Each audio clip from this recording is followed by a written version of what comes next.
Van Vliet setting a Raptors franchise record with 54 points last night. We haven't seen him this hot since his son was born. So, Richard, what got into Van Vliet last night? Did he have another kid? What's happening?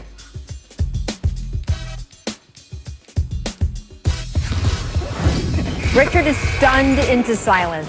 That might be the only time in the history of television that Richard Jefferson has not had anything to say. Welcome to The Jump. I am Rachel Nichols, joined by, indeed, NBA champ Richard Jefferson, two-time WNBA All-Star, co-host of the Chiney and Golic Jr. show on ESPN Radio, Chiney Agumake. Her microphone is working, just saying. That's all. Coming up in this show, we're here.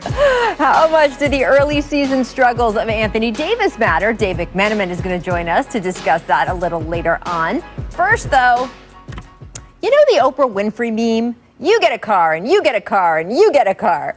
That's what a lot of Nets basketball has felt like since the James Harden trade. And not just for KD, Kyrie, and James, who have proved positively lethal together offensively, but really for anyone on court with them. Bradley Beal, Colin Sexton, Bam Adebayo. You get a basket, you get a basket, you get a basket.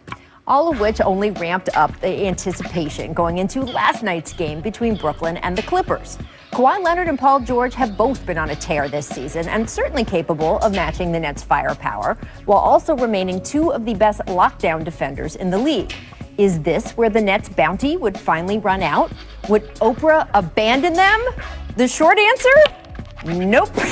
Kyrie scored 39 as Brooklyn beat LA, with the Nets showing off some improving late-game execution and a little trickeration to boot. First Kyrie, then Harden, then KD, and all three of these shots hit over Nick Batum, who, had a rough fourth quarter. Now, Marcus Morris would help the Clips answer with a three-point play. And then we got PG. Take a look at this knockdown dazzler. But it wasn't enough. With just 7 on the clock, Kawhi shooting his free throws, you can see Coach Steve Nash telling Jeff Green, leak toward the basket. By the time LA realizes what's going on, Harden had thrown the West Unseld outlet, Green converts, and that's the ball game. Sorry, Reggie Jackson, you're not going to make it in time. And the Nets win. But again, that's the short answer. If you want to take a longer, more deep dive, go back to the second quarter when it was the Clippers who were up 11 and the Nets who called timeout. During the break, you could see several of the players having intense conversations. Discussions that KD would later reveal had to do with team defense and how some of the Nets were overhelping, leaving the three-point line vulnerable. Brooklyn came out of that timeout and promptly went on a 12-2 run, proving that when this team wants to drill down and focus defensively, they're capable of it.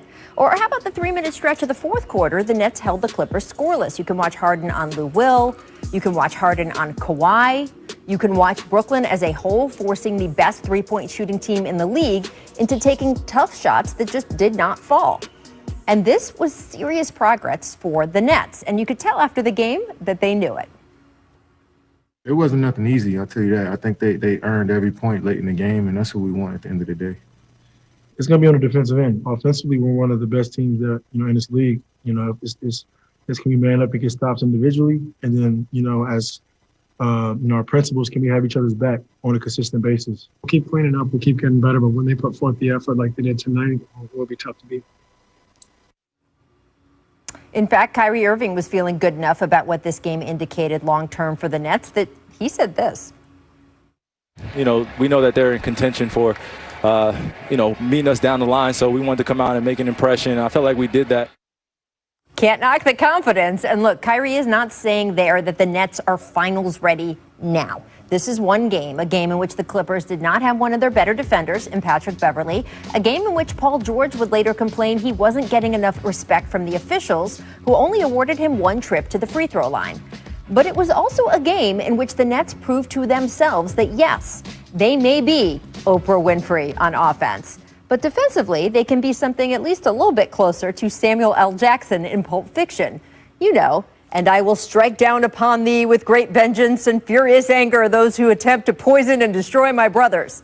Yeah, that would be quite a combo if they can get more consistent at pulling it off. Richard, I know that my Samuel L. Jackson impression is so fantastic, you can barely speak after that, but try. Did that win over the Clippers last night change your opinion of the Nets defense at all?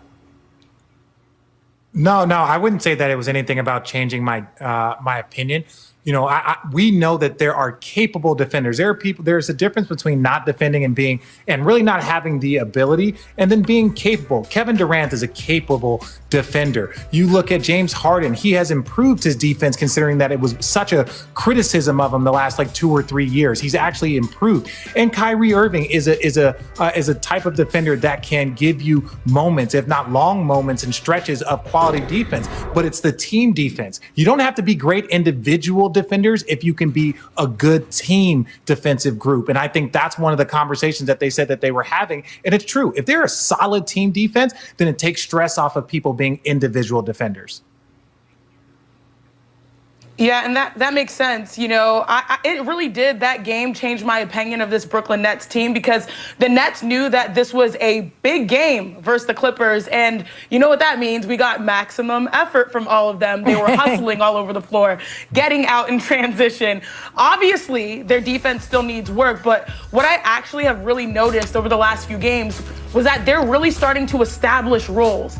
We all know that Kevin Durant, is going to go out there and get his 15 to 20 shots and be a bucket. Kyrie is going to go and take over when rolling late in games. And now we're hearing a lot, and I don't know if you guys caught this, a lot about James Harden, the playmaker. Oh, he's a playmaker. Something he seems really comfortable being now with Brooklyn. Not in Houston, but it's all good. I digress.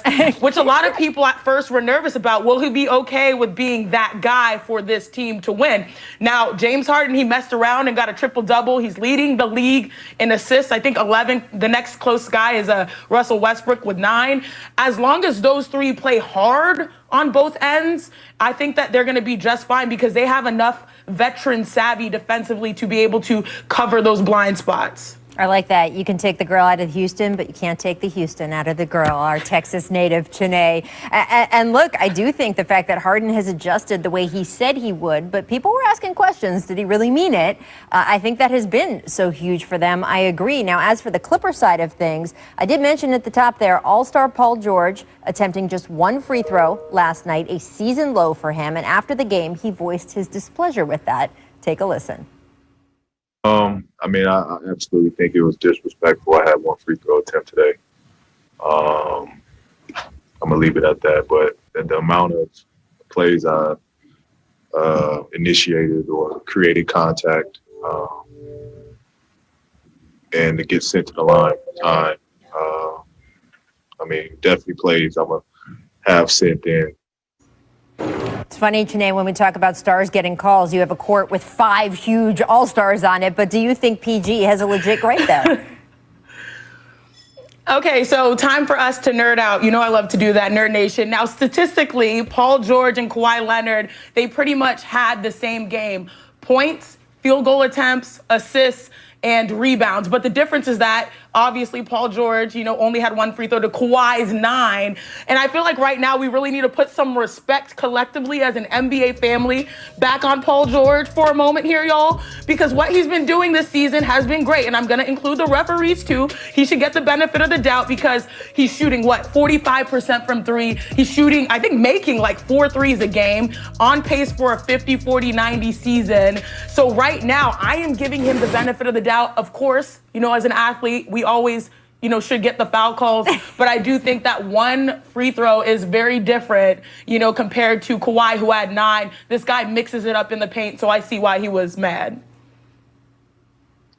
Yeah, I agree, Chanae. I think, the point that you make, Rachel, is there's 5 all-stars on that court. So if he's driving against Kevin Durant and you want respect on your name, well, Kevin Durant has respect on his name also. So, when you look at this, I think Paul George is having a great season. He has, regardless of all the conversation this summer, how their season ended last year, I think he's having a very, very good season. He's doing a great job for the Clippers. But ultimately, if you get so battled up in this free throw stuff, and I think he said it the right way. He was like, I feel like it's disrespectful to shoot one free throw given the amount that I attack, the amount that I, how aggressive I am.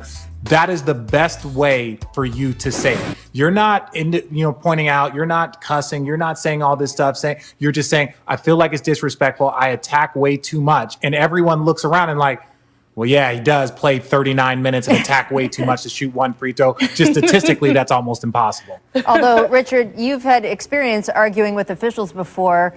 How does it usually go when a player argues with an official or argues about not getting enough fouls? Well, I think that's what I said. I think he did it the right way. I think he did it the right way right there. I doubted he's going to get fined. I doubted, but I think you go back and you look at the film, and I think after the game, it's always about emotion. And then you go back and you look at the film and you're like, okay, was there 4 or 5 calls? We're not sitting here talking about that should have been a foul on Paul George in the final 2 minutes of the game. We're not saying any of that. We're just saying that, like, over the course of the game, he should have shot more free throws. But you got to go back and watch the game and say, okay, there's 3 or 4 times there where they legitimately missed the call. And I just don't know. I think a lot of them were judgment calls, and the judgments just didn't go his way that night. But given who he is and given how much he attacks, you would imagine that there should be more than one free throw under his belt. Well, we'll see what happens in the next game for sure. All right, guys, coming up, we'll listen to what Fred VanVleet had to say after that incredible night last night, reflecting on what it means to shoot a 50-piece for the Raptors. First, though, it's time for our distant replay, this date in 2009. Hello, Tracy McGrady. We miss you. He averages almost 2 block shots a game. Noah T-Mac.